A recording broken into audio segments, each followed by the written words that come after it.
Voltamos ao vivo diretamente da trilha do Enem. Novamente, meu nome é Rafael Procópio, eu sou o seu professor de matemática, aquele cara que tá aí para te dar aquela mão amiga. Lembra da mãozinha? A mãozinha que foi lá, apertou a mão do Papa no ano passado e desde então virou La Nueva Mano de Dios. É isso aí, pessoal. Todo vídeo que eu coloco a minha mãozinha lá, resolvendo alguma coisa, os vídeos bombam loucamente na internet. Temos 1.700.000 seguidores no Facebook e agora você está na trilha do Enem junto com o Procópio para esse aulão incrível de matemática. Tivemos aula já do professor Walter, do Se Liga Nessa História, professor incrível de história. A aula foi sensacional, tenho certeza. Tivemos aula com a professora Pamba, do Redação e Gramática Zica, também a professora Mito, da Língua Portuguesa e da Redação. Tivemos aula na semana passada com o professor Ives Urquiza, que é o maior professor de física do Brasil dentro da área de ciências da natureza. Foi um aulão também fantástico, muitas coisas que a gente aprendeu com o Ives, é ou não é? E hoje, a aula aqui com o Procópio, a aula de matemática, pessoal. Não poderia deixar de ser, a matemática é a maior prova do Enem. Então hoje a gente vai permear, a gente vai navegar por mares nunca dantes navegados ou já navegados por vocês, fazendo uma revisão completa aqui em alguns assuntos de matemática básica que são muito importantes na hora que você for resolver lá a prova do Enem. Galera, é muito importante dizer também que dentro do Enem nós temos questões fáceis, questões médias e questões difíceis. Eu trouxe aqui hoje pra gente questões fáceis, médias e tem uma ou outra questão que é mais difícil, beleza? Agora, por que eu trago mais questões que são fáceis? Ah, é porque matemática é muito fácil? Não, matemática está longe de ser fácil, você tem que batalhar para poder conseguir aprender. Mas é por isso que eu estou aqui para te ensinar, beleza? Agora é o seguinte, você precisa ter a noção das questões fáceis porque são aquelas que valem mais pontos no final das contas. Porque imagina que a prova do Enem tem 45 questões em matemática e você acerta lá, sei lá, 2 questões fáceis, aí acerta umas 10 que são médias e acerta umas 10 questões difíceis. Qual é a coerência que você tem nessa prova aí? Já que as questões fáceis você errou. Coerência muito pequena, é ou não é? Então o Enem ele vai achar que você acabou chutando, acertou as outras questões mais difíceis pelo chute por causa do TRI. Então, galera, é muito importante que você saiba essas questões que são um pouco mais difíceis. Aliás, são um pouco mais fáceis, beleza? Para poder você mitar. São aquelas que você vai atacar primeiro, que você vai lá tentar resolver de cara. Se você encontrar uma questão complicada, o ideal é que você pule essa questão e parta para uma questão que você sabe fazer, até porque o Enem ele tem um tempo muito limitado. Então, se você ficar pregado ali numa questão tentando resolver, você vai ter muitos problemas. Beleza?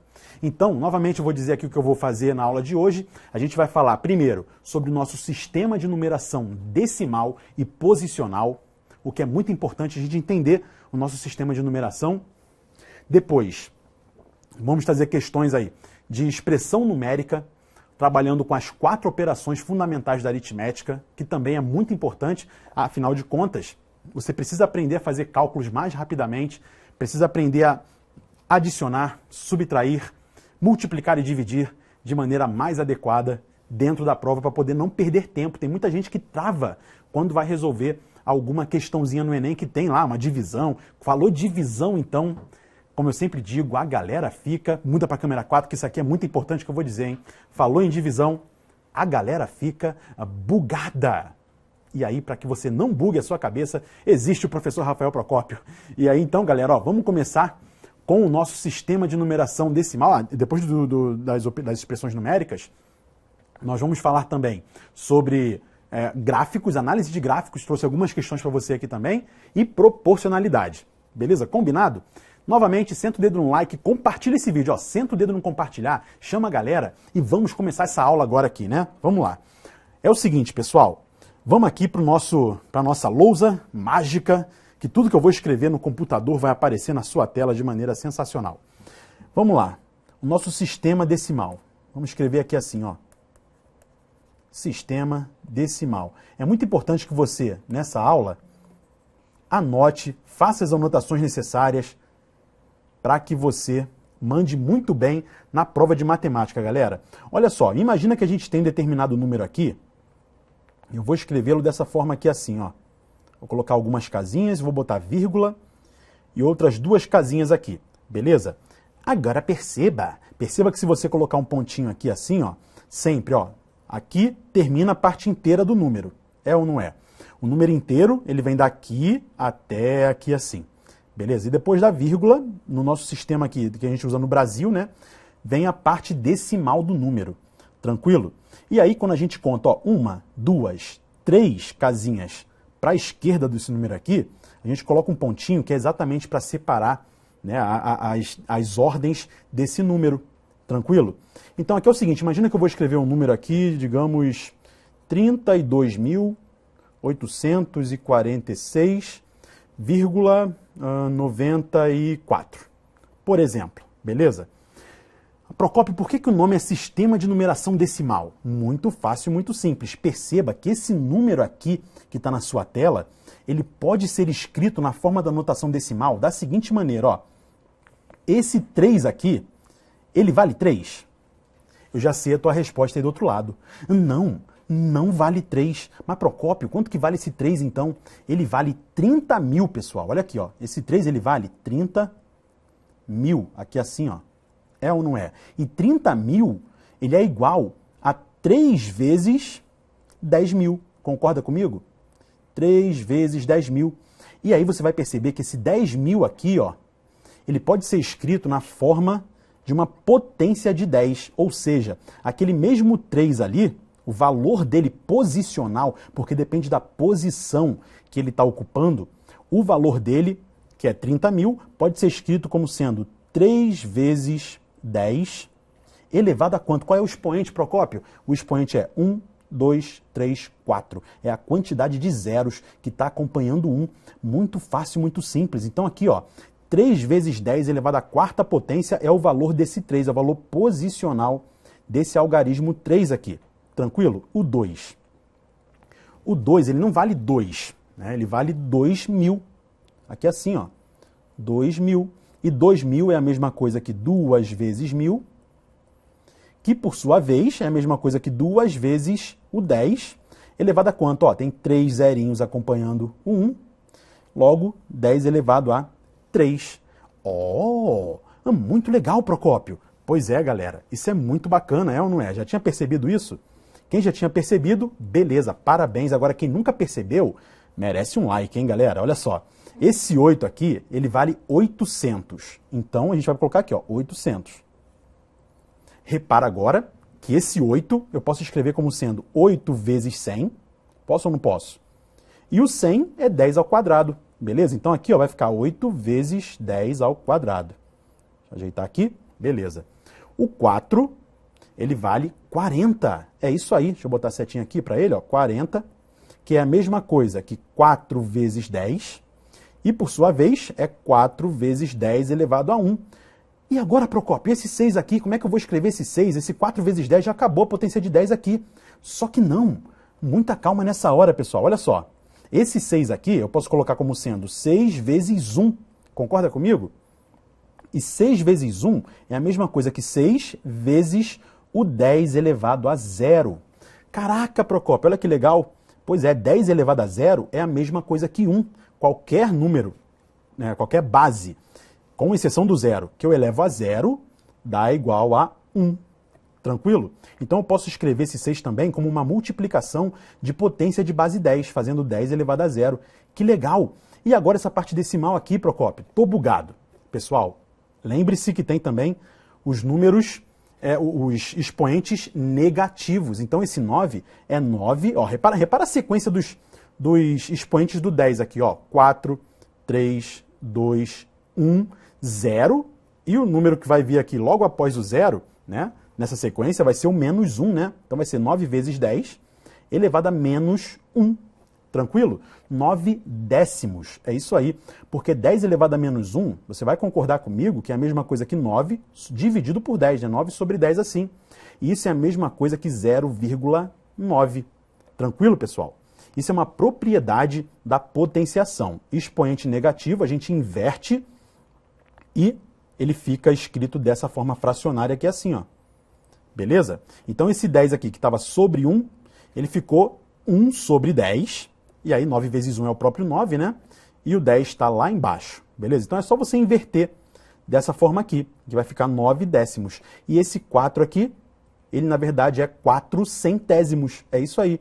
Então eu posso, deixa eu escrever aqui assim, ó, 4 vezes 10 elevado a menos 2, que é a mesma coisa que 4 centésimos, aqui assim, ó, que na sua forma decimal é 0,04.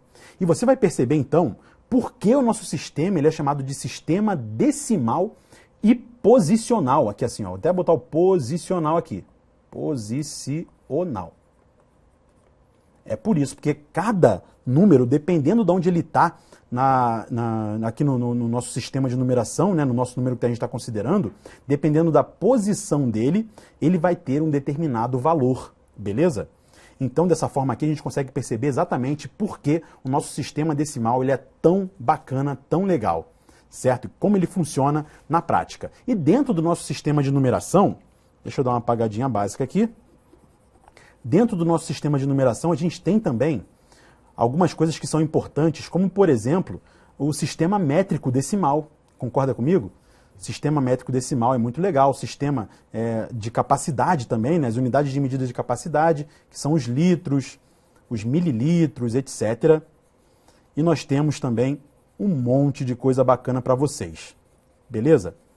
E aí, pessoal, ó, só para terminar de apagar essa partezinha aqui, vamos ver um pouquinho sobre esse nosso sistema métrico decimal. Que a gente começa aqui, ó, com os metros, certo? Um metro é a unidade básica padrão, beleza?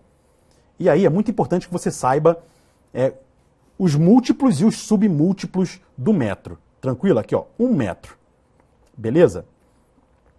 Os submúltiplos do metro. Aqui nós temos os... Deixa eu beber uma aguinha antes. Só um minutinho, pessoal. Muda para a câmera 4 aqui para o pessoal me ver bebendo água. Tranquilaço. Vamos voltar aqui para o nosso sistema, né? Decímetro. O decímetro ele é um submúltiplo do metro, beleza? Eu preciso de 10 decímetros para ter 1 metro. Tranquilo, pessoal? Agora aqui, ó, eu estou comparando sempre as unidades de medida aqui com o metro, beleza? Depois eu vou ter os famosos centímetros, beleza? E eu preciso de 100 centímetros para obter 1 metro, tranquilo?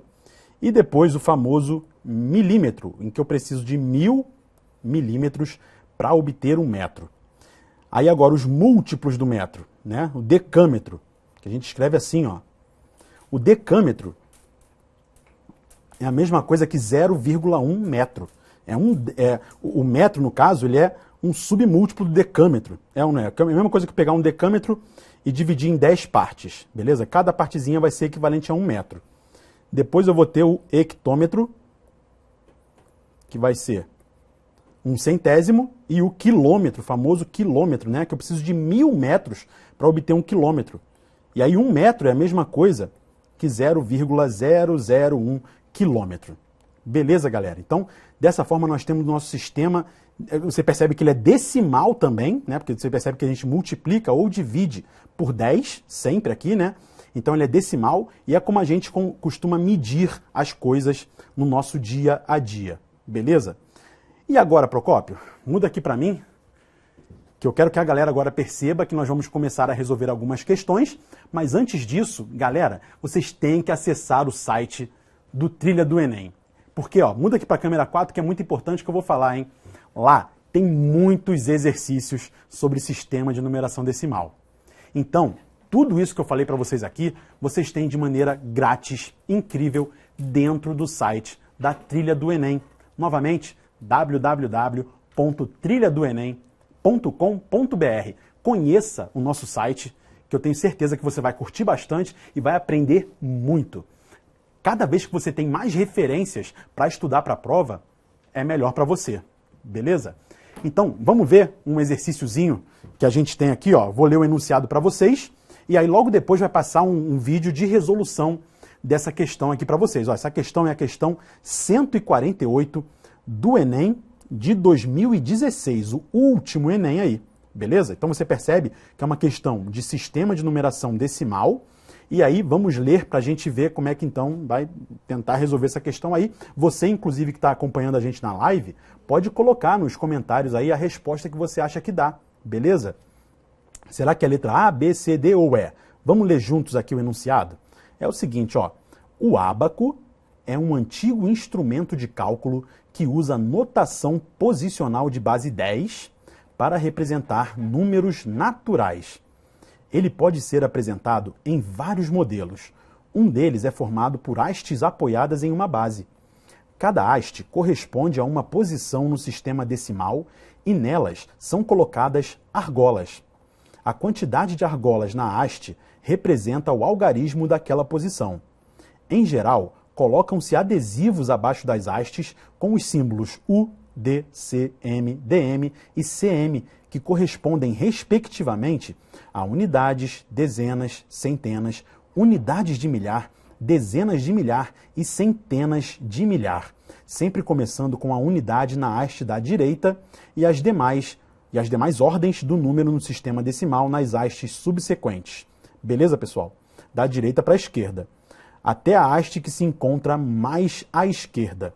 Entretanto, e aí sempre tem que ter um entretanto para poder pegar a gente no contrapé, né? Entretanto, no ábaco da figura, os adesivos não seguiram a disposição usual. Que droga, hein? Olha só como é que tá aqui, tá tudo embaralhado. O U tá aqui, o CM tá aqui, o D, o M, o C e o DM. Ou seja, a dezena de milhar tá lá no finalzinho onde era para estar as unidades. Tá tudo embaralhado e aí ferrou com a nossa cabeça, né, galera? Vamos lá, ó. Nessa disposição, o número que está representado na figura é qual? E aí? O que você acha que dá? Dá letra A, B, C, D ou letra E? Joga nos nossos comentários aí. E agora vai passar uma resolução dessa questão para vocês, feita por mim. Então manda ver, passa a vinheta aí, passa o nosso videozinho com a resolução. Vamos lá? Ó, daqui a pouquinho vai passar o vídeo, hein, galera? Vai passar já já para vocês. E coloquem nos comentários, é muito importante que a gente tente resolver a questão também junto com o professor, beleza? Até porque se a gente ficar só passivamente observando a aula, não dá certo. A gente tem que tentar resolver essas questões analisando juntamente com o professor. Vamos lá? Então vem comigo, vamos ver a solução. Qual é o número que está representado aqui seguindo essa disposição embaralhada?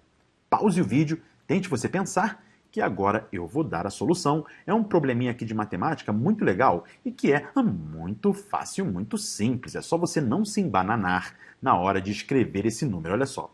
Então aqui, ó, mais à direita vai entrar o algarismo das unidades. Depois das unidades, eu vou ter aqui as dezenas. Depois eu vou ter centenas. Depois eu vou ter unidade de milhar, que ele representa com um M. Depois eu vou ter dezena de milhar e centena de milhar. É ou não é?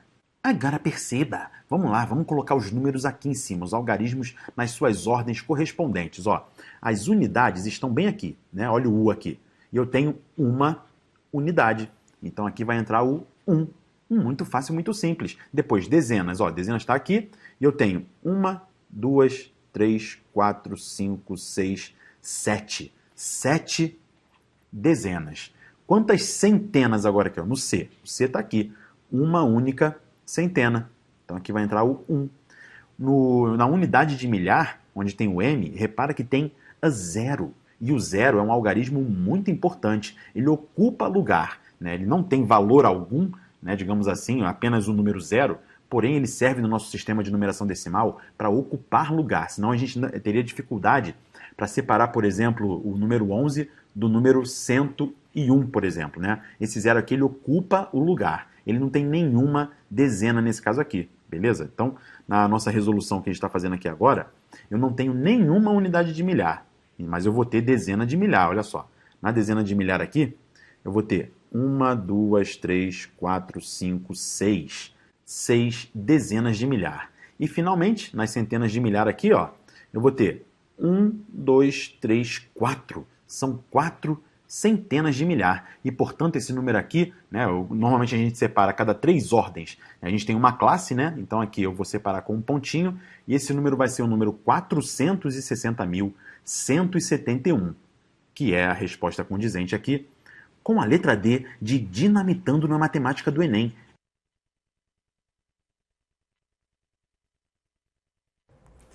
E aí, galera, curtiram a questão? Conseguiram acertar? E aí, quem acertou? Joga aí nos comentários, a gente vai interagindo aqui enquanto isso, né? Vendo que questão legal?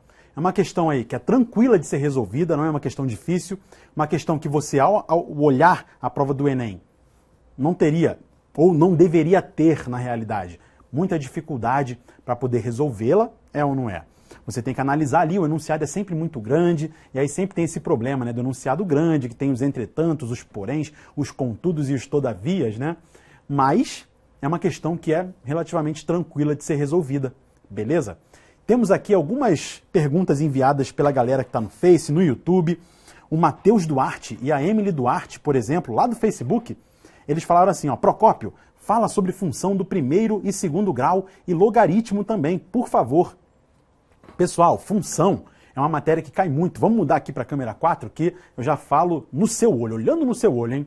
Função, tanto do primeiro grau quanto do segundo grau, são matérias que caem muito no Enem, só que elas fogem um pouquinho da matemática básica. Na aula de hoje especificamente, a gente vai tratar de matemática básica, para que você consiga se situar dentro da matemática e consiga acertar a maior parte das questões da prova. Até porque eu acho que todo mundo está querendo mais aprender a parte básica e resolver as questões mais tranquilas para poder acertar o maior número de questões. Beleza? Então, nessa primeira aula nossa aqui, a gente vai tratar mais sobre matemática básica, mas a gente vai vir em aulas futuras, aqui na trilha do Enem mesmo, eu vou trazer outros temas que são muito cobrados dentro do Enem, e entre eles, logicamente, vai ter função do primeiro grau, função do segundo grau. Logaritmo cai sempre uma, no máximo duas questões, não é uma matéria muito cobrada, e normalmente a questão de logaritmo é uma questão que vem para arrasar, né? Para a galera perder tempo ali para resolver. Eu lembro das questões do ano de 2015 e de 2016, que foram questões complexas, que tomaram bastante tempo da galera.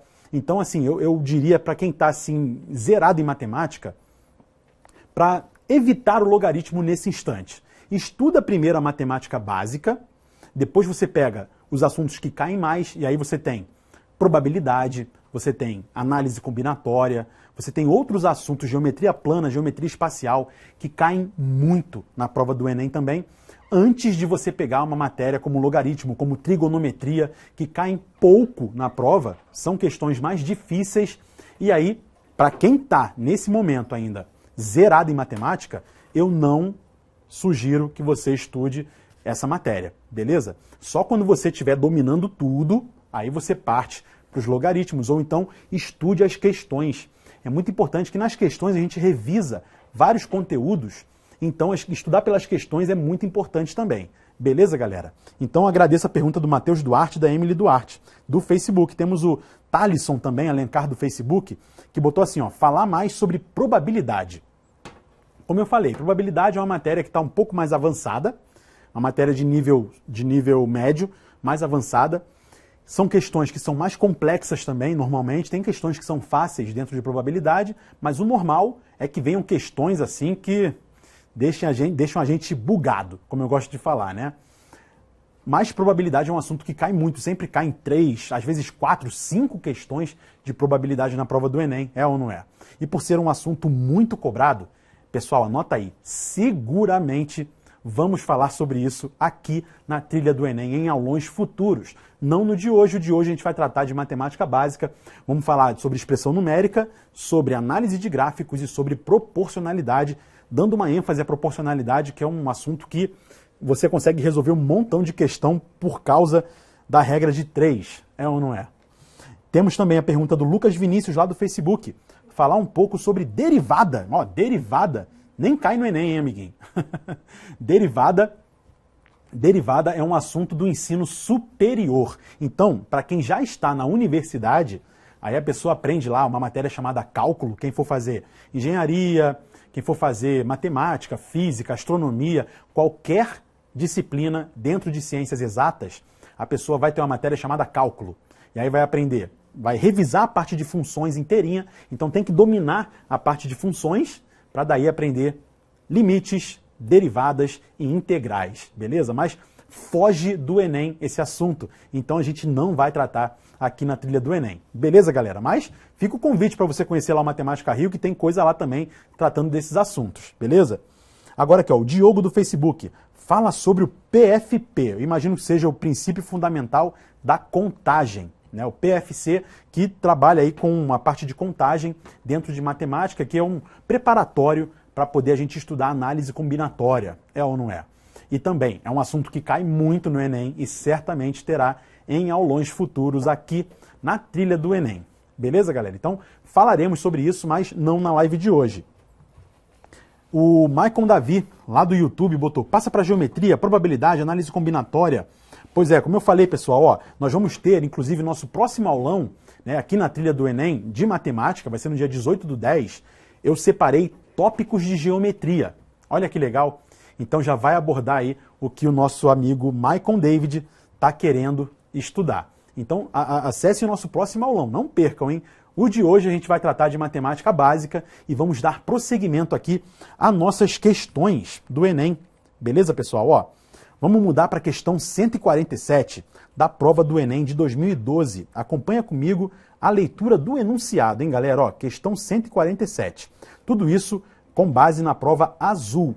Todas as questões com base na prova azul do Enem. Beleza? Você pode baixar a prova dentro do site do Enem, ou joga no Google assim, ó, provas Enem, que você já vai ter o site lá direcionando para onde tem as provas, e baixa a prova azul, que é a que eu tomo como base aqui.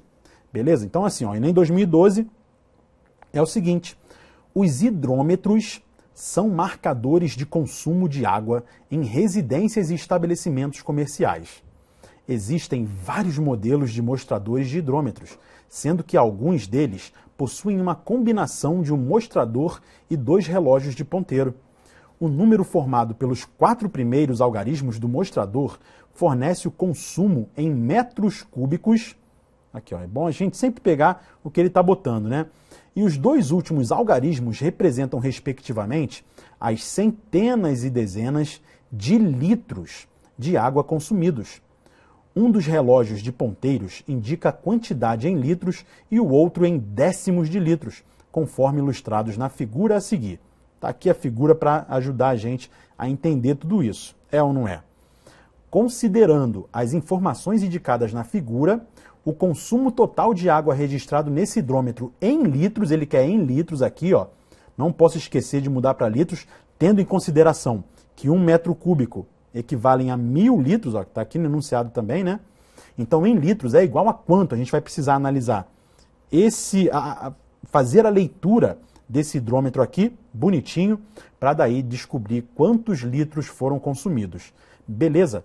Qual que você acha que é a resposta aí do outro lado? Será que é a letra A, B, C, D ou é a letra E? Joga aí nos comentários e vamos agora ver a resolução dessa questão num videozinho que nós separamos para vocês. Beleza, pessoal? Então, ó, novamente, é um aprendizado ativo aqui na trilha do Enem. Vamos conferir o nosso vídeo? Vai lá, passa a VT. Agora vamos lá, olha só. Aqui ele está falando aqui, ó, 1 metro cúbico são 1000 litros. E aqui, ó, metros cúbicos de água consumidos são essas 4 primeiras casas aqui desse mostrador, beleza? Então, eu tenho que multiplicar esse número por 1000. Aí aqui eu vou ter as centenas de litros, ó, tá aqui marcando, né, ó, centenas de litros. Aqui as dezenas de litros. Aqui a unidade dos litros, né? E aqui finalmente os décimos de litros, beleza? Logo, o que aquilo ali está marcando vai ser o seguinte, ó. Aqui, essas 4 primeiras casas vai ser o número 3534, vou botar aqui, ó. 3534 multiplicado por 1000, né? Porque 1 metro cúbico são 1000 litros. Porém, eu nem preciso fazer isso. Por quê? Porque aqui eu já vou ter as centenas, olha aqui, ó, centenas, e aqui eu vou ter as dezenas, beleza? Então já posso botar direto aqui, ó, que é esse número aqui, seguido de 8, de 5. Aí aqui as unidades, ó, 9, né? Tá marcando aqui bem no 9. Então vou botar aqui, ó, 9, certo? E aqui os décimos. Então vou botar uma vírgula. E aí vai entrar quanto aqui, ó? Tá, tem quantos décimos de litros aqui? Tem 3 décimos e mais um pouquinho aqui, está exatamente no meio, entre o 3 e o 4. Ou seja, tem 3 décimos e meio. Então, vou botar aqui 35. Tá claro? E agora fica muito fácil, muito simples determinar qual é a resposta correta. É ou não é? Você pode perceber aqui que esse número já é a resposta, que é completamente equivalente aqui com a letra D de dinamitando no Enem. Beleza? Então é uma questão aí fácil, né? Mas só que você não pode se atrapalhar aí com esse mostrador, esses números todos aqui, tá? É só você ir fazendo devagarzinho que a resposta sai. E aí, pessoal, viram que questão bacanérrima dentro da área de ciências exatas, dentro da matemática? Uma questão que você precisa entender do nosso sistema de numeração decimal, como nós explicamos aqui, para poder resolvê-la, tá? Então ele te deu ali a informação que 1 metro cúbico é igual a 1000 litros, e aí com essa informação e também com as informações do enunciado, que a gente tem que ler sempre com muita cautela, o que eu recomendo, inclusive, quando você for ler o enunciado, é que você já pule direto para o comando da questão. O último parágrafo do enunciado. Lê primeiro o último parágrafo para você saber qual é a pergunta que está sendo feita. E depois você retorna para o enunciado e aí fazendo uma leitura mais crítica, já sabendo o que ele quer de você. Beleza? Então é uma dica do Procópio matadora para você que está estudando para o Enem aí do outro lado. Tranquilo, galera? Então, essa questão foi bem bacana. Vamos agora para outros comentários que estão chegando aqui para a gente, diretamente do Face e do YouTube. Olha só.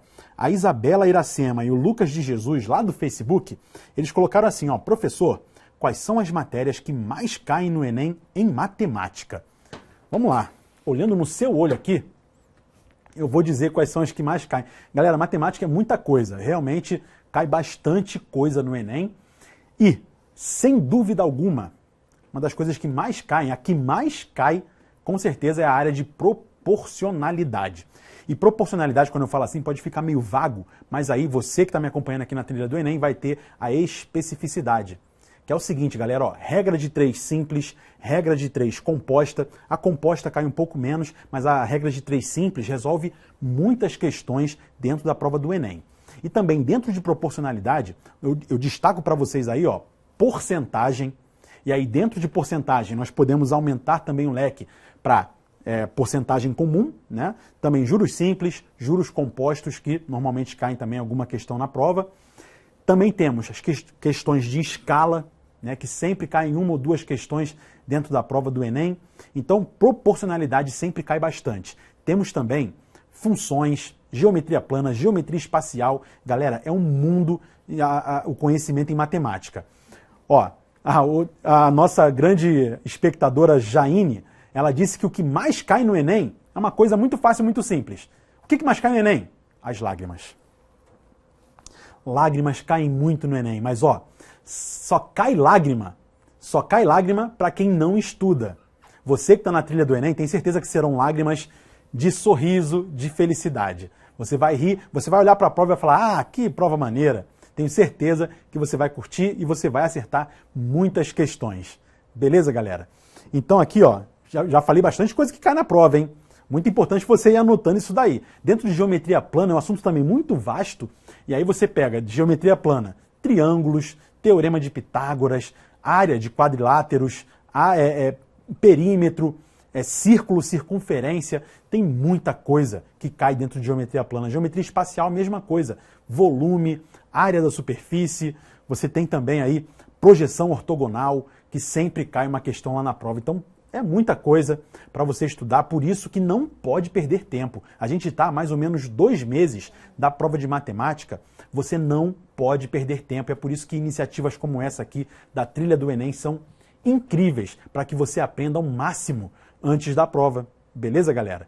Então aqui, ó, tá respondida a questão da Isabela e do Lucas. Temos também a Edmara dos Anjos, que vem lá do Facebook e perguntou: tem alguma dica para fazer contas de cabeça mais rápido?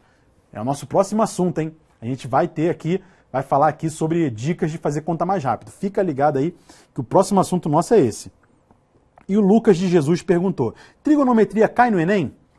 Lucas, às vezes, não é sempre que cai, às vezes cai, mas normalmente é uma questãozinha, no máximo 2, mas normalmente uma só, tá? E pode ser uma questão, ou o que é normal do Enem, é que a questão de trigonometria seja uma trigonometria mais básica, e não aquela trigonometria mais que te deixa caindo lágrimas, como a Jaine disse, né? Então é uma trigonometria mais básica, beleza?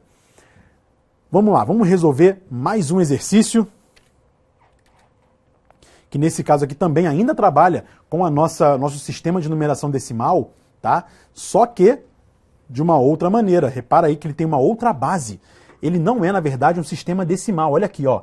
Ele trabalha com base 20. Olha só, base 20, não é mais a base 10. Ele usa outra base, né, para poder usar esse sistema decimal, esse sistema que é o sistema Maia. É o sistema de numeração, em vez de ser decimal, olha aqui, ó, vigesimal. Vamos ler o enunciado? Os maias desenvolveram um sistema de numeração vigesimal que podia representar qualquer número inteiro, que é não negativo e com apenas 3 símbolos. Olha aí. Uma concha representava o 0, um ponto representava o número 1 e uma barrinha horizontal o número 5.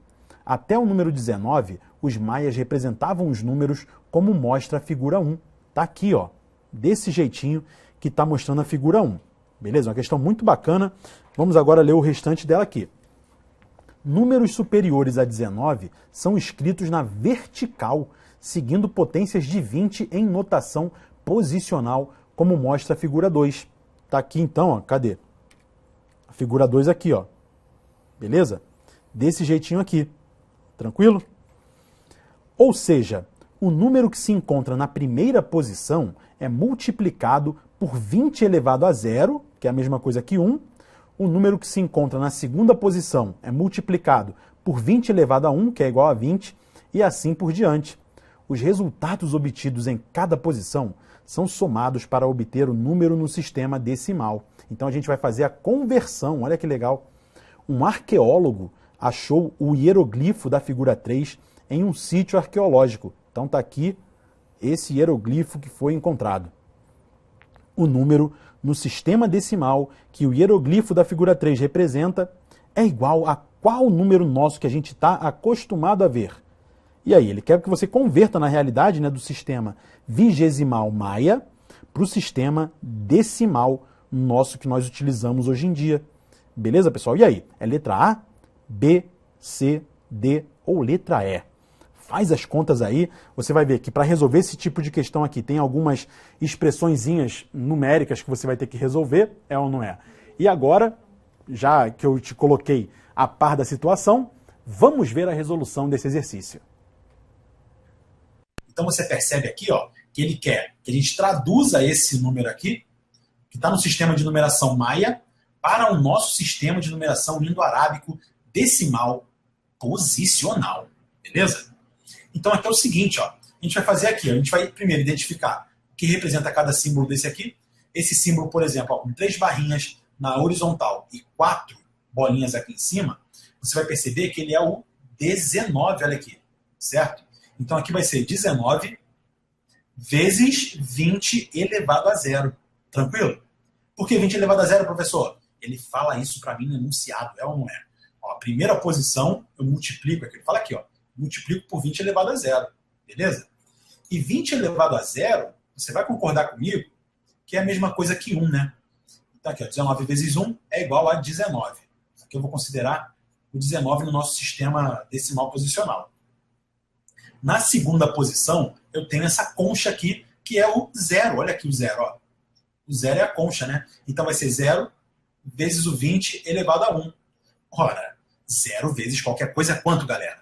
É 0. Então aqui eu vou considerar o 0, né? E na terceira posição, eu tenho ali, ó, 2 barrinhas horizontais e 3 bolinhas. Isso aqui é a mesma coisa que o 13. Aqui, ó, né? 2 barrinhas na horizontal e 3 bolinhas. Então vai ser 13 vezes o 20 elevado ao quadrado. Quanto que é isso daqui, então? Vamos fazer o cálculo aqui embaixo. Ó. 13 vezes 400, né? 20 ao quadrado dá 400. Agora, perceba, para fazer esse cálculo aqui, ó, eu vou fazer 10 vezes 400, que é a mesma coisa que 4.000, né? Só acrescentar um zerinho. E 3 vezes 400. 3 vezes 400 dá 1.200. E aí a gente faz a conta de cabeça muito fácil, muito simples. Isso aqui vai dar 5.200. Olha aí. Portanto, né, o nosso número final ali, ó, vai ser 5.200, a gente tem que somar tudo, né? Mais 0, mais o 19. Ou seja, isso aqui é 5.219 e a resposta é a letra D de dinamitando no Enem. Vamos juntos, galera. É isso aí. Você repara que o Enem não é difícil, é só você tomar muito cuidado e muita calma nessa hora para você não errar nas contas aqui, nos cálculos, né? Mas essa questão aqui é uma questão de fácil para mediana, né? Se você não demole aqui, você acaba errando, mas enfim, é uma questão que não é das mais difíceis, beleza? E aí, conseguiu acertar? Quem falou letra D aí? Quem falou letra D de dinamitando na matemática do Enem, acertou essa questão, hein, pessoal? Vocês viram aí que eu já dei algumas técnicas para você fazer cálculos de cabeça mais rápido, né? Você viu como é que eu calculei 13 vezes 4.000? 13 vezes 4.000, fazendo de cabeça aqui, ó, sem precisar de nenhum artifício, né? Seria o seguinte, eu pegaria o 13 e faria 10 mais 3 e multiplicaria pelo 4.000, faria a propriedade distributiva da multiplicação, beleza? Então, 10 vezes 4.000, né? Aliás, era 400, né? Multiplicado por 400. Então, 10 vezes 400 daria 4.000 e 3 vezes 400, 1.200. E aí você consegue somar e fazer 4.000 mais 1.200, 5.200, beleza? Então a gente consegue fazer conta de cabeça aplicando muita coisa que a gente aprende no ensino fundamental em matemática básica, por exemplo, usando a propriedade da multiplicação chamada distributiva, e aí a gente consegue, ó, de maneira rápida, prática e simples, fazer cálculos mentalmente que muitas vezes economizam nosso tempo na prova. A gente consegue ser mais rápido calculando dessa forma aí do que botando a mão na massa e calculando de outra maneira. Certo, pessoal? Então, vale muito a pena a gente dedicar um tempinho para poder saber a tabuada, saber as propriedades, porque isso ajuda a gente, não é só porque é chato, não. Ah, mas eu tenho que aprender aquilo tudo ali porque é muito chato. Não, galera, isso ajuda você nos cálculos. Por exemplo, também aqui, ó, você vai ver que eu vou ensinar para vocês agora aqui uma maneira de calcular um quadrado perfeito utilizando exatamente o cálculo mental através aí, ó, vou botar aqui, através de um produto notável. Por exemplo, Procópio, eu queria saber quanto é, digamos, deixa eu botar aqui, sei lá, 17 elevado ao quadrado. Mas, Procópio, como é que eu vou fazer essa conta aí? Tá muito complicado, vou ter que fazer 17 vezes 17. Pois é, muita gente faria 17 vezes 17. Mais uma dica que eu dou para você aqui que está me acompanhando é usar um negócio chamado produtos notáveis. Então aqui eu poderia fazer o 17 como sendo 10 mais 7 e elevar ao quadrado. Ou, alternativamente, fazer o 17 como sendo 20 menos 3. Repara só, pessoal, que vai dar a mesma coisa. Esse primeiro aqui, ó, é o quadrado da soma de dois termos. Você lembra disso? Você aprende isso lá no 7º ano do ensino fundamental. Olha só, o quadrado da soma de dois termos é sempre o quadrado do primeiro termo, então vou pegar o 10 ao quadrado, que dá 100, mais 2 vezes o primeiro termo, que é 10, vezes o segundo termo, mais o quadrado do segundo termo, 7 ao quadrado, 49. Agora perceba que aqui no meio, ó, vai dar 20 vezes 7, que dá 140, beleza? Então quanto que é 17 elevado ao quadrado? Vai ser 100 mais 140, ou seja, daí vai dar 240 mais os 49, 289. E aí eu calculei, isso aqui, pessoal, normalmente a gente tem que fazer de tal maneira que fique na nossa cabeça, para fazer mais rapidamente. Aqui eu fiz no papel, mas eu já faço esse cálculo na cabeça muito rapidinho, e isso é treino. Tem que treinar, não pode ter preguiça. De maneira alternativa, eu poderia usar o quadrado da diferença, olha aqui, ó, tem um menuzinho aqui na frente, né, ó. Então é o quadrado da diferença de dois termos, que é a mesma coisa, olha só. Vai ser quadrado do primeiro, ou seja, 20 ao quadrado, 20 vezes 20, que dá 400, menos 2 vezes o primeiro termo, 2 vezes o 20, vezes o segundo termo, que é o 3, mais o quadrado do segundo termo, né? Menos 3 ao quadrado vai dar 9, beleza? Dessa forma aqui. E aí, repara que vai dar o mesmo resultado, olha só. Aqui no meio vai dar menos, aqui ó, 2 vezes 20 dá 40. E 40 vezes 3 dá 120, beleza?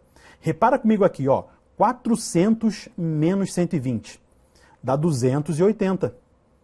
E aí 280 mais aquele outro 9zinho ali dá 289. Não importa a maneira que você faça, não importa.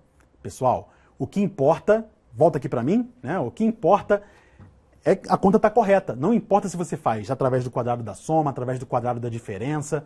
Você tem que arrumar estratégias para poder resolver esses cálculos de maneira mais rápida, prática e simples. Curtiu aí a dica do Procópio? Dica matadora, hein? Tem muita gente que fala assim, mas onde eu vou usar produtos notáveis na minha vida? Tá aí a aplicação. Você pode usar para poder fazer cálculo mais rápido de potência. É isso aí. Já tinha pensado nisso? Pois é, você pode usar dessa forma. Beleza? Tá dada a dica do Procópio aí. Vamos para mais uma questãozinha agora, já que a gente falou de expressão numérica, né? Vamos para uma questãozinha trabalhando exatamente as 4 operações fundamentais da aritmética. Adição, subtração, adição, subtração, multiplicação e divisão. Essa continha aqui que a gente vai fazer, esse exercício, essa questão do Enem, trabalha tudo isso. Vamos lá? Vem comigo, vamos ler o enunciado juntos aqui, ó. É a questão 153 da prova do Enem de 2016, do ano passado. Em uma cidade, o número de casos de dengue confirmados aumentou consideravelmente nos últimos dias. A prefeitura resolveu desenvolver uma ação contratando funcionários para ajudar no combate à doença, os quais orientarão os moradores a eliminarem criadouros do mosquito, que é o Aedes aegypti, né? Que é o transmissor da dengue. A tabela apresenta o número atual de casos confirmados por região da cidade. Está aqui a tabelinha. A prefeitura optou pela seguinte distribuição dos funcionários a serem contratados. 10 funcionários para cada região da cidade, cujo número de casos seja maior que a média dos casos confirmados, então maior que a média, beleza? 7 funcionários para cada região da cidade, cujo número de casos seja menor ou igual à média dos casos confirmados. E o que ele te pergunta aqui é o seguinte, ó, quantos funcionários a prefeitura deverá contratar para efetivar a ação? E aí? Letra A, B, C, D ou letra E? Joga aí nos comentários, vem comigo aqui agora que nós vamos realizar a resolução dessa questão aqui, que é muito bacana, trabalha com as operações aritméticas. Fique com a solução dela, vem comigo. Quantos funcionários a prefeitura deverá contratar para efetivar a ação? Então, tem duas coisas aqui. Eu tenho que calcular a média, primeiro, desses valores todos aqui que estão na tabela, né? Calculo a média entre eles, para depois verificar quantos funcionários eu vou precisar em cada lugar, em cada região, e depois eu vou ter que fazer uma expressãozinha numérica e somar tudo isso para determinar o número de funcionários. É muito fácil, muito simples. Vamos fazer a conta aqui? Somando tudo isso, pessoal, olha aqui. Vou poupar até tempo fazendo logo isso aqui, ó. Poupando tempo, que é importante. Vamos ver quanto que dá isso daqui então, olha só. 7 mais 2 dá 9, né? Ó, 7 mais 2 dá 9, 9 mais 8, 17, 17 mais 9 dá 26, 26 mais 8 dá 34, 34 mais 8 dá 42. Vai 4 aqui, né? 4 mais 3 dá 7, 7 mais 6 dá 13, 13 mais 5 dá 18, 18 mais 5, 23, 23 mais 6, 29, 29 mais 7 dá 36, e 36 mais 7, 43. Vai 4. A parte mais chata é essa parte de fazer a conta, é ou não é? Agora aqui, ó, 4 mais 2 dá 6, 6 mais 2 dá 8, 9, 10, 11. Aqui, ó, vai dar 13, 13 mais 3, 16, com mais 2, 18. Então deu 1.832. Eu quero saber a média aritmética, então tem que ver quantos valores tem ali. Repara comigo, ó, 1, 2, 3, 4, 5, 6, 7, 8. Então, para calcular a média aritmética desses casos confirmados, eu tenho que dividir esse número aqui por 8. Então, vamos lá, eu vou fazer logo a divisão aqui assim, ó, para poupar tempo. É ou não é? Vamos lá. Então, vai ficar da seguinte maneira. 18 dividido por 8 dá 2. 2 vezes 18 é 16, para o 18 sobra 2. Baixo 3 aqui. 23 por 8 vai dar 2 também, né? Porque 2 vezes 8 dá 16, para 23 vai dar resto 7. Agora abaixo 2, 72 dividido por 8 vai dar 9. Deu 229. Agora perceba, eu tenho que saber agora aqui quais são os lugares, as regiões que ficaram acima da média e as que ficaram abaixo ou igual à média, né? Vamos lá, para determinar o número de funcionários. A média deu 229. Então vamos lá. Nessa região oeste aqui, repara que deu mais do que 229, então são 10 funcionários.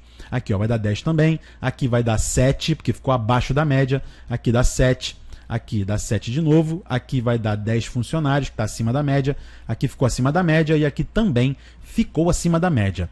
Vamos montar agora ali uma expressãozinha numérica muito fácil, muito simples, para a gente resolver esse problema aqui. Repara comigo, ó, eu tenho o 10 aparecendo aqui, ó, 2, 3, 4, 5. 5 vezes 10. Então, 5 vezes 10 mais 3 vezes 7. O 7 aparece 3 vezes ali. 5 vezes 10, 50. 3 vezes 7, 21.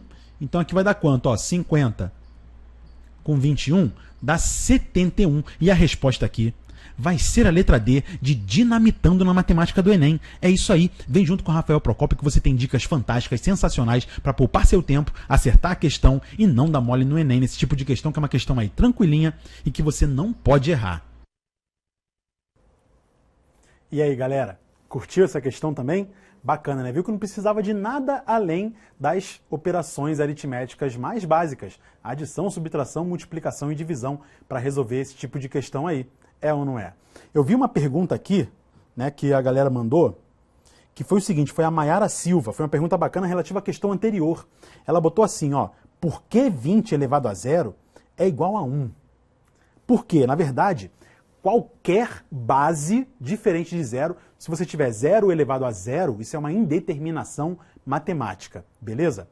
Porém, o 20 elevado a zero, 1 elevado a zero, 10 elevado a zero, 1 milhão elevado a zero, isso sempre dá igual a 1. É isso aí. E eu vou mostrar para vocês aqui por que isso acontece, beleza? Ó, aqui, ó, deixa eu só mostrar para você como é que isso acontece. O 20 elevado a zero, repara comigo uma coisa aqui muito importante, ó, se eu tiver 20 elevado ao cubo, isso é 20 vezes 20 vezes 20. É ou não é? E aí vai dar quanto? 2 vezes 2 vezes 2 dá 8. E aí eu coloco 3 zerinhos ali do lado, dá 8.000. Beleza? 20 ao quadrado é 20 vezes 20. Repara que um dos 20 aqui saiu. Ou seja, 20 ao quadrado é a mesma coisa que o 20 ao cubo dividido por 20. Eu tirei um daqueles 20 ali. Tranquilo? E aí vai dar 20 vezes 20, 400. 20 elevado a 1 é a mesma coisa que o único 20 ali, né? Eu vou tirar um outro 20, ou seja, é a mesma coisa que o 20 ao quadrado dividido por 20. Agora perceba que o 20 elevado a zero, seguindo essa mesma lógica, isso é a mesma coisa que o 20 elevado a 1 dividido por 20. E quanto é, pessoal? 20 elevado a 1 não é 20? E quanto é o número dividido por ele próprio? 20 dividido por 20 vai dar igual a 1, e isso sempre acontece. Sempre acontece, sempre, qualquer base, a não ser o zero, né? Porque zero dividido por zero é uma indeterminação matemática. Tranquilo? Vamos então para mais uma questãozinha. Essa questãozinha aqui, eu vou ler o enunciado com vocês e vou resolver em tempo real agora aqui com a gente. Vamos lá? Vem comigo aqui para a leitura do enunciado, olha só. É a questão 136 da prova azul do Enem de 2015. Um investidor inicia um dia com X ações de uma empresa. No decorrer desse dia, ele efetua apenas 2 tipos de operações, comprar ou vender ações. Para realizar essas operações, ele segue estes critérios. O primeiro, vende metade das ações que possui assim que seu valor fica acima do valor ideal, que é o VI. Está aqui no gráfico, né? O VI está bem aqui, beleza? A segunda ação dele, ó, compra a mesma quantidade de ações que possui, assim que seu valor fica abaixo do valor mínimo que é o VM. Olha o VM aqui, o valor mínimo, beleza? E a terceira ação que ele faz, ó, é vender todas as ações que possui quando seu valor fica acima do valor ótimo que é o VO. Tá aqui o VO, valor ótimo, beleza? O gráfico apresenta o período de operações e a variação do valor de cada ação em reais no decorrer daquele dia, e a indicação dos valores ideal, mínimo e ótimo. Está aqui o gráfico, né? Quantas operações o investidor fez naquele dia? Ele não quer saber quanto o investidor tinha em dinheiro, ele quer saber a quantidade de operações, se foi uma operação só, ou seja, ou se ele vendeu as ações, ou se ele comprou, quantas ações, quantas operações ele teve que fazer naquele dia, baseado aqui nesse gráfico. Beleza, pessoal? Olha só. Ele começa o dia aqui, né? No pontinho 0, beleza? E aí, repara comigo, ó. As ações foram subindo, subindo, subindo. Opa! Passou aqui do valor ideal, não é isso? Ó, valor ideal. Quando chega aqui, então, ele faz o quê? Ó, valor ideal, ele vende metade. Se ele começou com X, aqui ele vai ter X sobre 2. Vendeu metade das ações, beleza? Aí as ações continuaram subindo e depois foram decrescendo, decrescendo, decrescendo. Ficou abaixo do valor ideal, mas abaixo do valor ideal ele não faz nada. ela continua decrescendo, decrescendo, decrescendo. Opa! Chegou no valor médio, no valor mínimo, aliás. Então aqui, ó, quando essa ação fica abaixo do valor mínimo, chegou nesse pontinho aqui, o que ele faz? O valor mínimo, ele compra a mesma quantidade de ações que possui. Então, se ele tinha x sobre 2, ele vai comprar x sobre 2, vai voltar a ter x, né? Beleza? Aí a ação continua caindo, caindo, caindo e volta a subir. Aí sobe, sobe, sobe, sobe e toca bem aqui no valor ideal de novo. E no valor ideal ele vem de metade. Ele vai ficar com x sobre 2. Sobe, sobe, sobe. Opa, chegou no valor ótimo. Quando chega no valor ótimo, o que ele faz? Ele vende tudo. Vendeu tudo, ele ficou com 0 ações. E aí não importa mais, ele não tem ação nenhuma.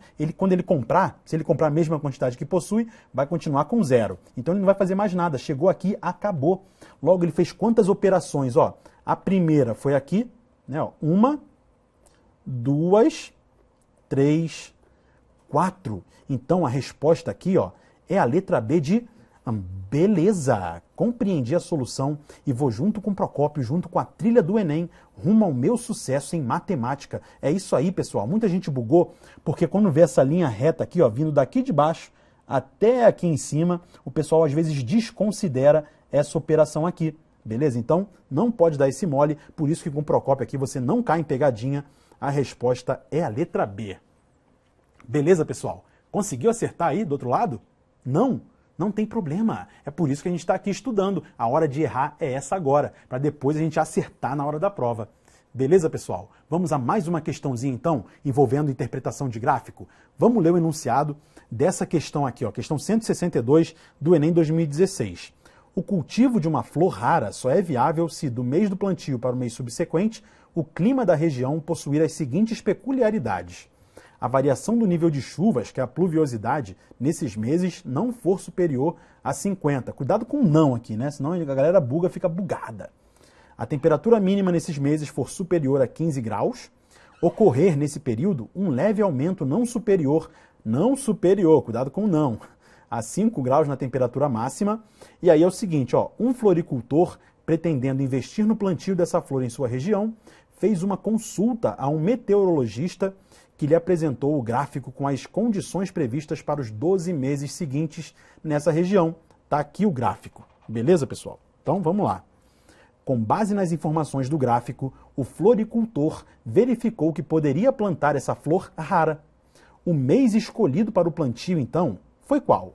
Letra A, B, C, D ou E? Foi janeiro, fevereiro, agosto, novembro ou dezembro? Joga aí nos comentários, analisa aí, ó, esse gráfico que nós agora, pessoal, vamos resolver essa questão em vídeo para vocês. Mas coloca aí, da letra A, da letra B, da letra C, da letra D ou da letra E. Vamos nessa? Vamos corrigir essa questão aí em vídeo para a galera da trilha do Enem? É isso aí, pessoal. Vamos lá então. Vem comigo. Ou escolhido para o plantio foi qual? E aí, pessoal? Analisa esse gráfico aí, ó. Tenta resolver, que agora eu vou dar a solução. Aqui é o seguinte, ó, para resolver essa questão, eu acho que o ideal é você avaliar alternativa por alternativa. Fazendo dessa forma aqui, olha só, vamos testar a primeira, que diz que é a letra A, janeiro, né? Vamos ver o mês de janeiro se cumpre aqueles requisitos ali, né? Vamos lá, o primeiro requisito, ele diz aqui que a variação do nível de pluviosidade não pode ser superior a 50 milímetros. Então, de janeiro, que está aqui, ó, para fevereiro, o índice de pluviosidade, que está aqui do lado esquerdo desse gráfico aqui,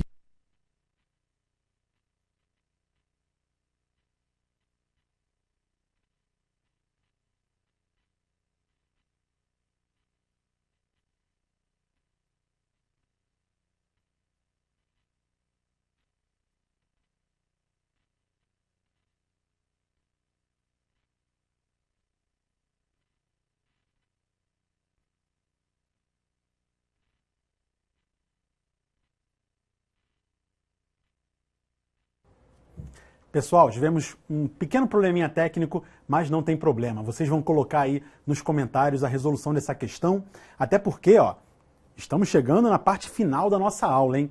Então acho legal vocês colocarem aí a resolução, deixa essa questão em aberto e a galera vai discutindo aí nos comentários. Beleza, galera? Vamos agora para a próxima questão, então? Vamos resolver a nossa próxima questãozinha? Eu tenho certeza que vocês vão curtir a próxima questão, que também trabalha com gráfico. É uma questão mais simples e vai dar tudo certo agora, tenho certeza. Vai tudo funcionar e a gente vai conseguir resolver essa questão, mas coloca aí, na outra questão, qual é a alternativa correta. Vamos ler esse enunciado aqui da próxima questão, que é a questão 176, olha só, da prova do Enem PPL de 2015, hein? Olha só.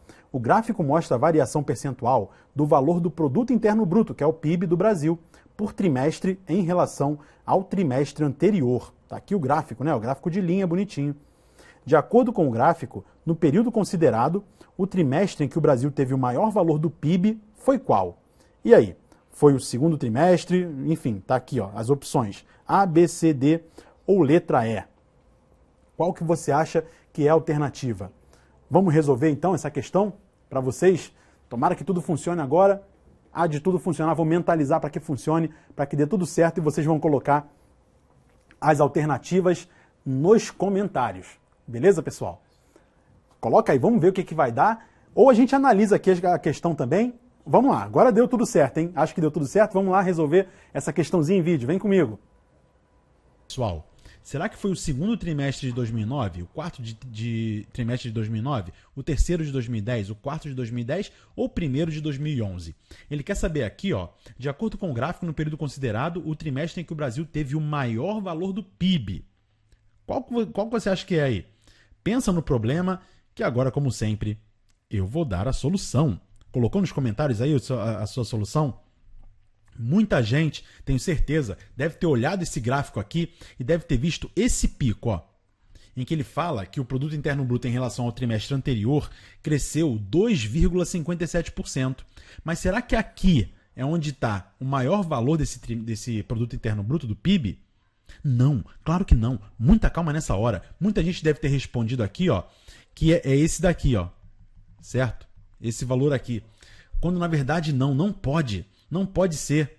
Repara que nem aqui tem, ó. Aqui tem o segundo trimestre de 2009, que seria esse, não tem nem o terceiro de 2009. Então, aqui a galera já não poderia nem responder errado, né? Agora, você tem que tomar muito cuidado com isso, porque aqui ele está falando de valor percentual em relação ao trimestre anterior, certo? Então, em relação ao anterior, aqui cresceu 2,57%. E aqui, ó, cresceu 2,45%. Repara que o crescimento percentual foi menor, mas continuou crescendo o Produto Interno Bruto. Portanto, aqui, nesse valor aqui, no quarto trimestre de 2009, já foi maior do que o terceiro trimestre de 2009, porque cresceu 2,45%. Repara que o crescimento aqui é sempre positivo. Apesar do crescimento aqui, ó, ser 0,39%, em relação ao trimestre anterior, cresceu também, certo? Portanto, eu não posso dar mole nisso daí, não posso ficar bugado. Desbugue-se, porque agora aqui, ó, nós vamos perceber exatamente que como o crescimento percentual é sempre positivo, nós vamos ter que o maior valor do Produto Interno Bruto vai ser exatamente aqui, ó, porque ele aumentou ainda em relação ao quarto trimestre de 2010, aumentou 1,1%. Então, nesse gráfico aqui, você vai perceber que o maior valor do Produto Interno Bruto foi no primeiro trimestre de 2011, pessoal. É isso aí. Portanto, a resposta é qual? É a letra E. Letra E de quê? Letra E de eita! Compreendi a solução. Rafael Procópio vai me levar ao meu sucesso em matemática. Não pode bugar. Você tem que perceber que aumento percentual é diferente ali do valor do Produto Interno Bruto. Esse gráfico aqui demonstra apenas o aumento ou decréscimo percentual em relação ao trimestre anterior. Repara que aqui, ó, no primeiro trimestre de 2009, teve uma diminuição do valor. Então, em relação ao trimestre anterior, certo? O quarto trimestre de 2008, o primeiro trimestre de 2009 começou em baixa, foi menor o valor. Mas aqui no restante, ó, sempre foi aumento, né? Em relação ao trimestre anterior, sempre aumentou, a porcentagem foi sempre positiva, portanto, o maior valor desse produto foi exatamente aqui, né? No último pontinho do gráfico, que é o primeiro trimestre de 2011, você não está bugado e respondeu corretamente, se respondeu a letra E. E aí, galera? Curtiram? Viram a pegadinha da questão? Que questão maldosa? Ao analisar o gráfico, tem um pico naquele gráfico, né, que muita gente deve ter bugado a cabeça, marcou aquela alternativa lá que tinha lá do pico, porém, você observa que o que está decrescendo é o crescimento, mas continua crescendo o PIB, beleza? É um crescimento positivo. O PIB só estaria decrescendo se tivesse um crescimento negativo, beleza? Então, continuou crescendo em relação ao mês anterior, apesar do crescimento ter sido menor, mas era positivo ainda, então o PIB continuava crescendo. Então não pode cair na pegadinha. Eu quero, ó, tem gente que acertou a questão aí, por exemplo, o William acertou essa questão, a Leti e o Kevin. Então, parabéns para o William, para a Leti e para o Kevin por ter acertado a questão. Legal, galera, fico muito feliz. Vamos para uma próxima questão, para a gente continuar resolvendo aqui questões do Enem, muito importantes. Olha só, vamos lá. Agora a gente vai trabalhar com regra de 3 simples, pessoal. Olha só. Questão 149 do Enem 2014. Um show especial de Natal teve 45 mil ingressos vendidos. Esse evento ocorrerá em um estádio de futebol que disponibilizará 5 portões de entrada com 4 catracas eletrônicas por portão. Em cada uma dessas catracas passará uma única pessoa a cada 2 segundos. O público foi igualmente dividido pela quantidade de portões e catracas indicados no ingresso para o show, para a efetiva entrada no estádio. Suponha que todos aqueles que compraram ingressos irão ao show e que todos passarão pelos portões e catracas eletrônicas indicados. Qual é o tempo mínimo para que todos passem pelas catracas? E aí? A, B, C, D ou E?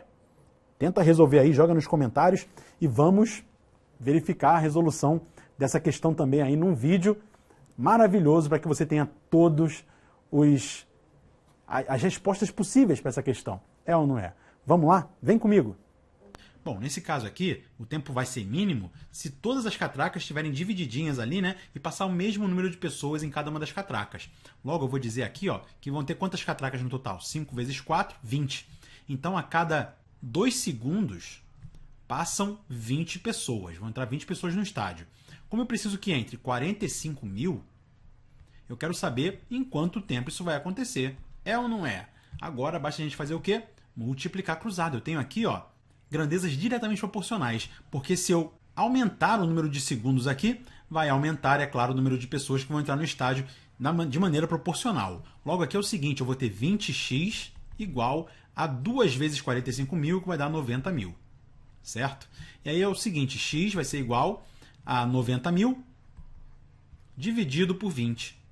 E aqui eu posso simplificar o zero e vou ter 9.000 dividido por 2, que vai dar igual a 4.500. Logo aqui, ó, 4.500 o quê? Segundos, né? O x está em segundos. Ele não me dá nada de segundo aqui, ele me dá em hora, e aí a gente vai ter que transformar isso daqui em hora, minuto e segundo, né? Logo, 4.500 dividido por 60, já que cada minuto tem 60 segundos, eu vou dividir isso daqui. Aqui eu posso simplificar o zero, e eu vou ter 450 dividido por 6. 45 dividido por 6 dá 7. 7 vezes 6 é 42, vai sobrar 3 abaixo zero. 30 dividido por 6 vai dar exatamente igual a 5, resto zero. Logo eu tenho aqui, ó, 75 minutos. E 75 minutos é a mesma coisa que 60 minutos mais 15 minutos. Ou seja, 1 hora e 15 minutos, que é a resposta condizente aqui, ó, com a letra B de beleza. Compreendi a questão e não vou dar mole no Enem. Você percebe que é uma questão muito simples, que envolve conhecimentos aí do ensino fundamental. É só não dar mole com os cálculos, beleza? E aí, pessoal, ó, já é uma questão que trabalha proporcionalidade, regra de 3 simples, uma questão tranquila, não foi muito difícil de resolvê-la, né? Inclusive teve uma galera que acertou aí nos comentários, né? Por exemplo, tivemos a Glicínia que acertou, parabéns para a Glicínia, pro Lucas. Abraço aí pro Lucas. Diego Henrique também acertou essa questão, parabéns. Temos a Maiara e também a Andressa que acertaram essa questão. Um beijo e um abraço do Procópio, um efusivo abraço do Procópio a todo mundo que acertou a questão. E quem não acertou, não se preocupe, beleza? A gente está aqui para errar mesmo, para tentar resolver. O que importa é você colocar a mão na massa. Tranquilo, galera? Vamos para mais uma questãozinha, então, que trabalha novamente proporcionalidade, que é um dos assuntos que mais caem no Enem, como eu falei.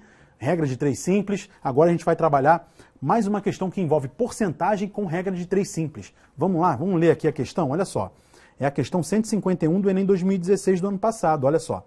A fim de acompanhar o crescimento de crianças, foram criadas pela Organização Mundial da Saúde, a OMS, tabelas de altura, também adotadas pelo Ministério da Saúde do Brasil.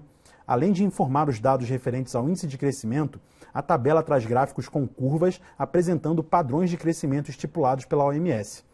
O gráfico apresenta o crescimento de meninas, cuja análise se dá pelo ponto de interseção entre o comprimento em centímetro e a idade em mês completo e ano da criança.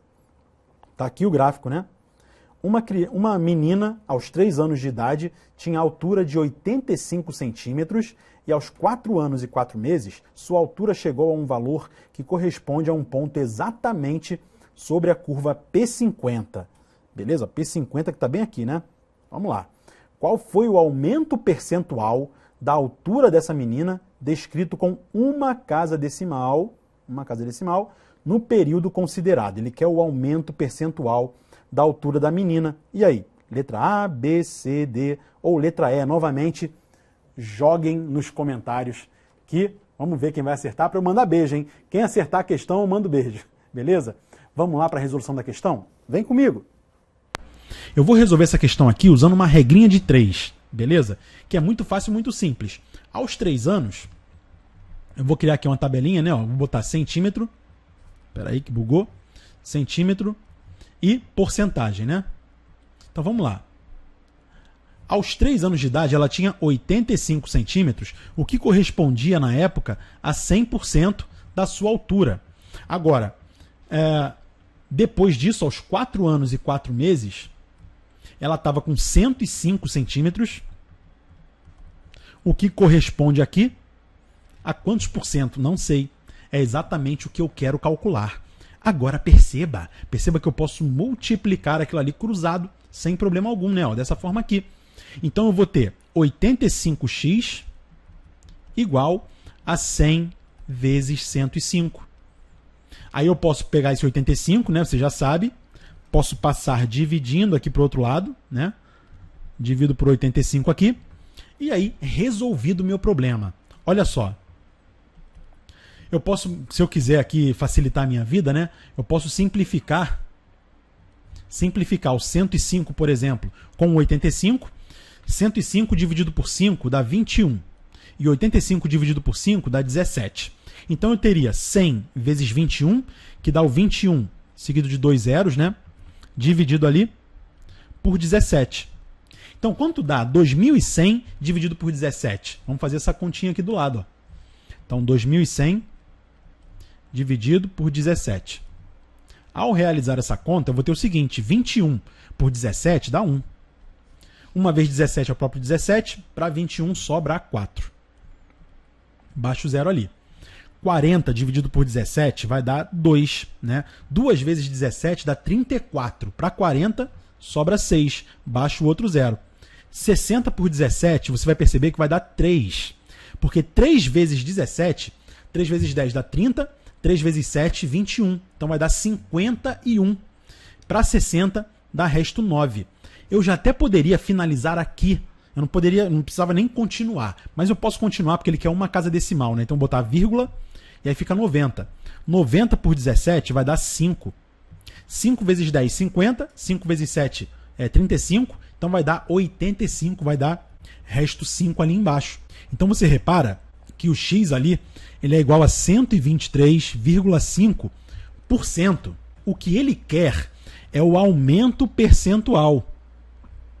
Você percebe nitidamente aqui ó, que de 100% para 123,5%, o aumento percentual foi de 23,5%. E a resposta aqui, de maneira mágica, fantástica, vai ser a letra A. Eu tô maluco para mandar bem em matemática e vou junto com o Procópio rumo ao meu sucesso. E aí, pessoal, conseguiram acertar? Teve, por exemplo, gente que colocou, que deu a letra A de aleluia. Foi a Lete. Parabéns, a Lete está imitando aí nas questões. A Maria Eduarda acertou também, a Érica, o Antônio e a Marina, que ama regra de 3. Eu não sabia nem que tinha gente que amava de coração S2 para a regra de 3. Então, graças ao amor, você vai de novo sentar o dedo no like, compartilhar com todo mundo, colocar o coraçãozinho aí e vamos então para a nossa última questãozinha aqui, hein, da trilha do Enem, sem antes esquecer de falar, claro, que é muito importante que você visite o site da Trilha do Enem, www.trilhadoenem.com.br, porque, pessoal, lá tem um monte de exercícios similares a esse aí que você acabou de ver e aos outros também. Todos os assuntos aí de matemática você pode encontrar dentro do site da Trilha do Enem. Como eu falei, lá tem simulados que são muito importantes na sua preparação e a plataforma da Trilha do Enem também te sugere o que você precisa melhorar dentro da matemática. Olha que legal! E tudo isso por um custo que é bem baratinho, que é zero. R$0. É grátis. É só você entrar lá, cadastrar com seu melhor e-mail e partir para mitar no Enem. Não vai ter para ninguém. A galera que está assistindo a aula do Procópio aqui, tenho certeza que vai garantir uma excelente nota no Exame Nacional do Ensino Médio. É ou não é? Vamos para o nosso último exercíciozinho do Enem, a nossa última questão. Vamos ler aqui o enunciado então. Ó. Esse daqui é o seguinte, pessoal. É a questão 162 da prova azul do Enem PPL 2015 para pessoas privadas de liberdade. Olha só. Uma confecção possuía 36 funcionários, alcançando uma produtividade de 5.400 camisetas por dia, com uma jornada de trabalho diária dos funcionários de 6 horas. Entretanto, com o lançamento da nova coleção e de uma nova campanha de marketing, o número de encomendas cresceu de forma acentuada, aumentando a demanda diária para 21.600 camisetas. Buscando atender essa nova demanda, a empresa aumentou o quadro de funcionários para 96. Ainda assim, a carga horária de trabalho necessita ser ajustada. Qual deve ser a nova jornada de trabalho diária dos funcionários para que a empresa consiga atender a essa demanda? E aí? Será que é letra A, B, C, D ou letra E? Existe uma maneira mais prática de resolver essa questão e existe uma maneira mais complicadinha, que também não é tão complicada assim, que é através da proporcionalidade da regra de 3 composta, mas tem uma dica matadora que vai estar aí na resolução para vocês. Vamos lá, vem comigo. É o seguinte, olha só, tem duas maneiras, na verdade, de resolver esse problema aqui. Uma delas é ir pelo bom senso e a outra é você responder de fato, né? Fazer as contas. Indo pelo bom senso, você vai concordar comigo aqui, olha só, analisando as alternativas, que dificilmente uma empresa contrataria funcionários para trabalhar 1 hora e 30 minutos, muito menos 2 horas e 15 minutos, 16 horas é muita coisa e 24 horas. Como é que a pessoa vai trabalhar 24 horas direto, né? Não dá, né? É impossível fazer isso. Até porque essa carga horária aqui, ó, é de trabalho diário. Então, como é que uma pessoa vai trabalhar 24 horas diariamente, né? Não vai voltar nunca para casa? Não dá, né? Então, só sobra aqui a letra C de 9 horas.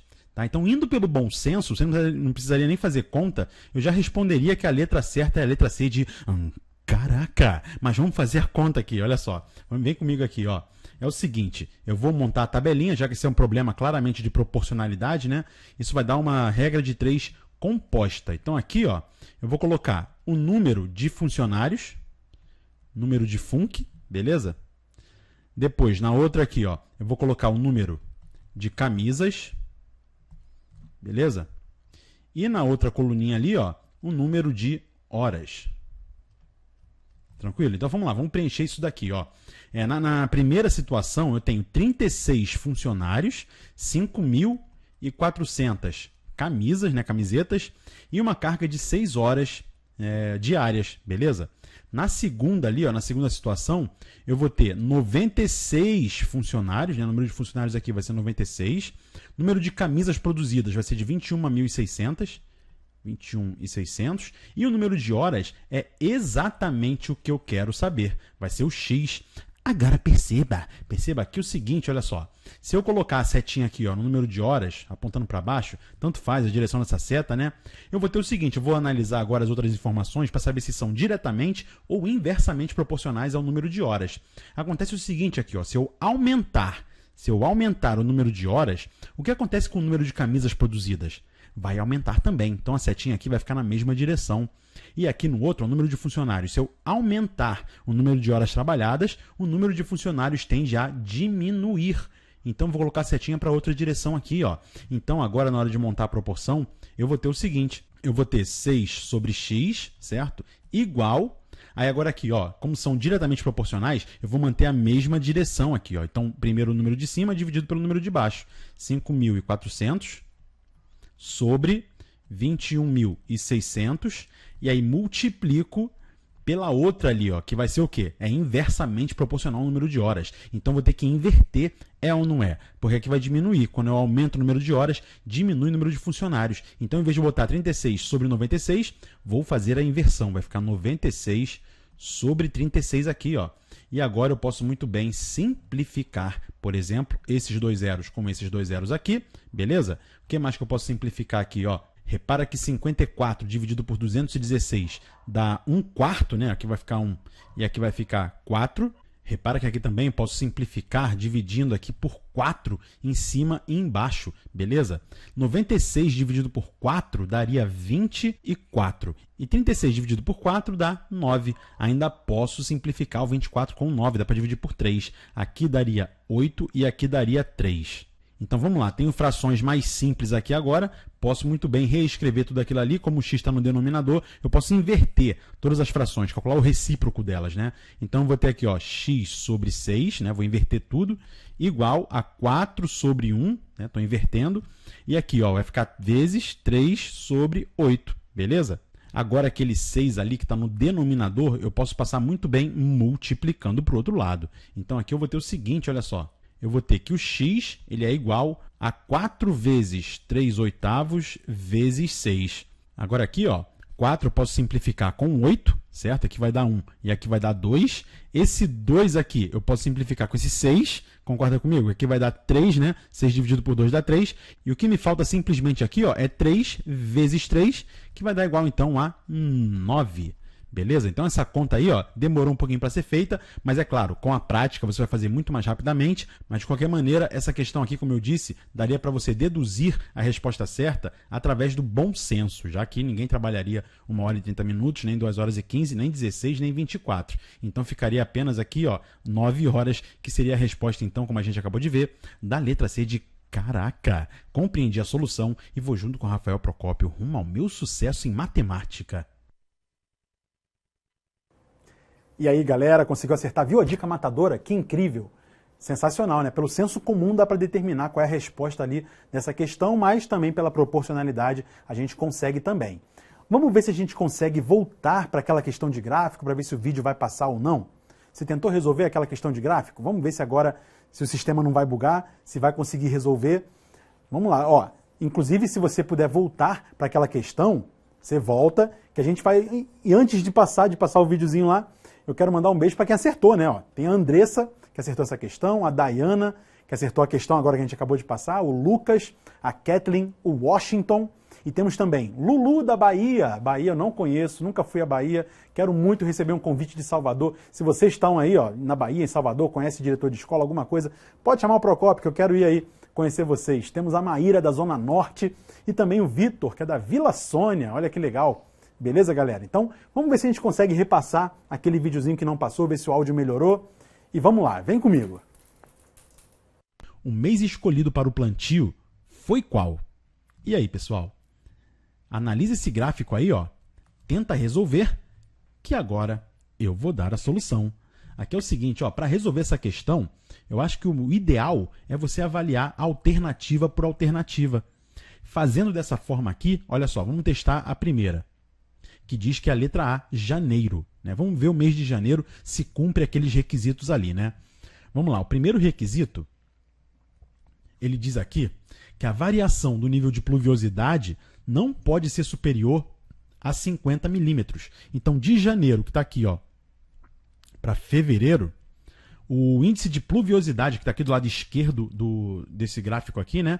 É o seguinte, ó, repara que a pluviosidade é essa parte que está pintada de cinza, esse gráfico de barra aí, né? Então, de janeiro para fevereiro, ó, janeiro está bem aqui, ó. Está um pouquinho abaixo de 150. E o mês de fevereiro, vou fazer de outra cor, vou fazer de azul aqui. O mês de fevereiro está um pouco abaixo, olha aqui, ó. Está um pouquinho abaixo, mas você percebe que não é superior a 50 milímetros essa variação.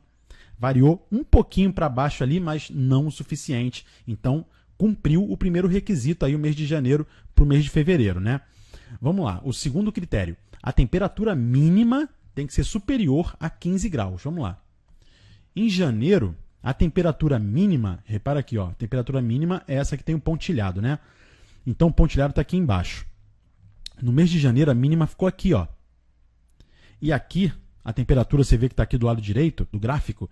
Então você percebe aqui comigo, ó, que a temperatura mínima foi um pouquinho menos do que 20 graus Celsius. Um pouquinho abaixo, digamos 19 graus.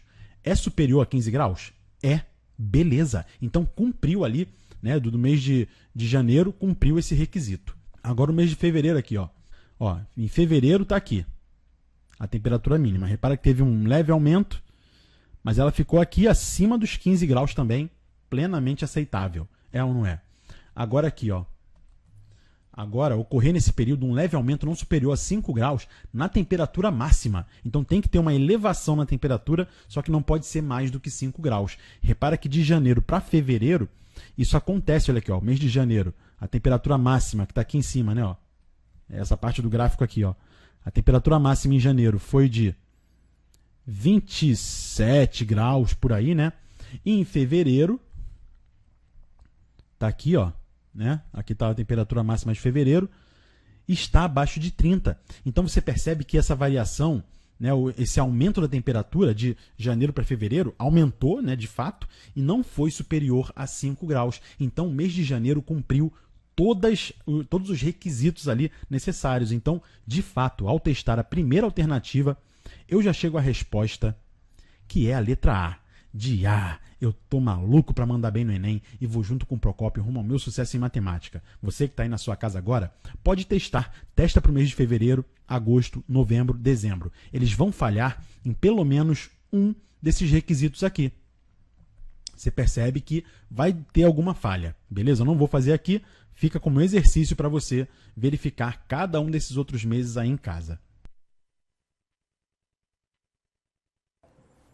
E aí, pessoal? Troca aqui para a câmera 4, que eu quero falar olhando no seu olho. Essa questão, vocês viram que até a questão de gráfico, que costuma ser uma matéria bem tranquila, uma questão de gráfico pode ser uma questão complicada também, né? Então vocês viram que não deixamos nenhuma brecha, resolvemos aí a questão que ficou faltando. E aí, você acertou ou não? E aí, coloca nos comentários. E pessoal, lembre-se que nós estamos aqui na Trilha do Enem, aulas do Rafael Procópio, Ives Urquiza, Walter Sola e professora Pamba. Nós teremos, já no dia 20 de setembro, uma aula com a professora Pamba, do Redação e Gramática Zica. Mito dando dica de redação de língua portuguesa para vocês. Vai ser incrível, vai ser sensacional. Logo depois teremos Walter Sola, do Se Liga Nessa História, Ives Urquiza, do Física Total, e eu de novo, esse senhor que vos fala, professor Rafael Procópio, falando sobre matemática. Beleza, pessoal? Galera, não se esquece de clicar no link que está na descrição do vídeo aí, que é o nosso site, o site da Trilha do Enem. Vamos lá, olha só. É o www.trilhadoenem.com.br. Clica no link aí que você vai ser encaminhado para a nossa plataforma. É só cadastrar o e-mail, não tem que fazer mais nada, não dói, é rápido, é ligeiro e você vai ter uma plataforma incrível para trabalhar as suas habilidades para o Enem de 2017. É isso aí, pessoal. Então, ó, tem simulado, você pode chamar seus amigos para poder curtir a nossa página lá também, pode desafiar eles lá dentro. Tem também o nosso site, ele consegue aprender mais sobre você, né? Ele consegue aprender sobre o que você não sabe. E aí ele vai te sugerir planos de estudo lá para você mitar na matemática do Enem. É isso aí, pessoal. Ó, galera, vão lá. E as aulas ficam dentro da trilha do Enem, pessoal. Essa aula aqui, caso você tenha perdido ou tenha pego essa aula pela metade, convide seus amigos assim mesmo, porque essa aula aqui vai ficar gravada no YouTube da Trilha do Enem, no Facebook da Trilha do Enem e no site também. E principalmente dentro do site é o lugar que você tem que assistir essas aulas. Por quê? Porque lá é o ambiente de aprendizagem da Trilha do Enem. Beleza, galera? Eu agradeço muito, mas muito mesmo, a presença de todo mundo aqui. Fico muito feliz. A aula completa vai estar lá dentro do nosso site, que é o trilhadoenem.com.br.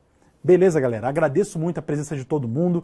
Vocês aí que estão do outro lado agora têm um recurso incrível para estudar para linguagens com a professora Pamba, para ciências humanas, que é com o professor Walter, também ciências da natureza com o professor Ives Urquiza e agora com o professor Rafael Procópio ensinando matemática e suas tecnologias. Beleza, pessoal? Ó, não se esqueça que dia 20 de setembro tem aula da professora Pamba e vamos sempre juntos que aqui, com o Procópio e com a trilha do Enem, o seu sucesso é garantido. Como sempre, você não está sozinho. Eu, Procópio, junto com a trilha do Enem, nós estamos contigo. Até o próximo. Um grande abraço. Fique com a vinheta. Tchau, tchau.